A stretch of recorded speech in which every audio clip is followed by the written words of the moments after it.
తనకి రోజువారీ ధృవీకరణ విధి విధానాలు ఖరారు చేసిన రాష్ట్ర ప్రభుత్వం రాష్ట్రంలో నకిలీ మద్యాన్ని నిర్మూలించేది ప్రభుత్వం కొత్తగా రోజువారీ ధృవీకరణ వ్యవస్థను తీసుకొచ్చింది. మద్యం దుకాణాలు, బార్లు, ప్రీమియం స్టోర్లు సహా అన్ని లైసెన్స్డ్ ప్రాంగణాల్లో ఏపీఎస్బీసీఎల్ ధృవీకృత నాణ్యమైన మద్యం విక్రయాలు మాత్రమే జరిగేలా, నకిలీ మద్యం వస్తే వెంటనే గుర్తించేలా ఈ వ్యవస్థను రూపొందించింది. ఈ మేరకు విధి విధానాలు ఖరారు చేస్తూ ఎక్సైజ్ శాఖ ముఖ్య కార్యదర్శి ముఖేష్ కుమార్ మీనా బుధవారం ఉత్తర్వులు జారీ చేశారన్నటువంటి వార్తని హైలైట్ చేశారు. ఇకపోతే విశాఖలో మరిన్ని డేటా సెంటర్లు అంటూ 6,000 మెగావాట్ల కేంద్రాల ఏర్పాటు లక్ష్యం. గూగుల్ తెచ్చేందుకు ఎంతో కష్టపడ్డాం. వచ్చే నెలలో మరో కీలక ప్రకటన. విద్యా ఐటీ శాఖల మంత్రి లోకేష్ వెల్లడి.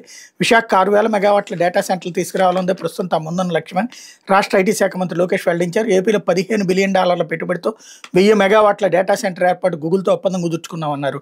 ఇటీవల విశాఖలో సిఫీ సంస్థ 500 మెగావాట్ల డేటా సెంటర్ ఏర్పాటుకు శంకుస్థాపన చేసిందని గుర్తు చేశారు. త్వరలో మరిన్ని కంపెనీల పెట్టుబడులు విశాఖ రానున్నాయన్నారు. గతంలో మైక్రోసాఫ్ట్ హైదరాబాద్ రూపురేఖలు మార్చినట్టుగానే ఇప్పుడు గూగుల్ విశాఖ రూపురేఖలు మార్చబోతోందని ప్రకటించారు. దీనివల్ల కేబుల్ ల్యాండింగ్ స్టేషన్, పునరుత్పాదక ఇంధనం, ఏఐకి సంబంధించిన అనేక అనుబంధ కంపెనీలు విశాఖకు వస్తాయన్నారు. ఈ ఒక్క పెట్టుబడి వల్ల ప్రత్యక్షంగా పరోక్షంగా 1.88 లక్షల ఉద్యోగాలు వస్తాయని లోకేష్ వెల్లడించారు. గూగుల్ డేటా కేంద్రంతో బహుళ ఆర్థిక ప్రభావం ఉంటుందని, స్థానిక ఆర్థిక వ్యవస్థపై 5 ఏళ్లలో అది 48,000 కోట్ల ప్రభావం చూపెడుతుంది అన్నట్టు వార్తని హైలైట్ చేశారు. అట్లాగే